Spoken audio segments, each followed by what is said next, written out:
বলো জয় মা সরস্বতীর জয়।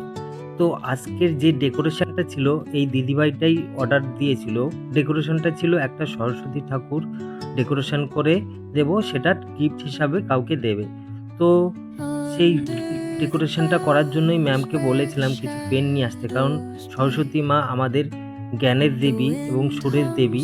তাই আমি পেন দিয়েই ব্যাকগ্রাউন্ডটা সাজিয়ে নিয়েছি একটা কার্ডবোর্ডের উপরে। তো ব্যাকগ্রাউন্ডটা কেমন হয়েছে আর সামনে ফ্লাওয়ার দিয়ে আমি সাজাবো, তাই জন্য ওয়েসিস কেটে সামনেটা আমি জুড়ে নিয়েছি, ওর মধ্যেই আমি ফুলগুলো সেট করব। তো ডেকোরেশনটা যদি ভালো লেগে থাকে অবশ্যই একটা লাইক এবং শেয়ার করবে, আর কমেন্ট করে জানাবে কেমন হয়েছে ডেকোরেশনটা। তোমাদের যদি এরকম ভিন্ন ধরনের কোনো ডেকোরেশন বা গিফট প্যাকিং ডেকোরেশন থাকে অবশ্যই আমার দোকানে চলে আসতে পারো। আমার দোকান রানাঘাট চাবি গেটের মোড়, বাজার কলকাতা শপিং মলের ঠিক অপোজিট সাইডে। দোকান খোলা থাকে সকাল 9:30 থেকে রাত্রি 10টা অবধি। যে কোনো টাইমে চলে আসতে পারো এবং আমার সঙ্গে কন্ট্যাক্ট করেও আসতে পারো। আমার নাম্বার দেওয়া আছে আমার প্রোফাইলে। তো কেমন হয়েছে অবশ্যই বন্ধুরা তোমরা জানাবে।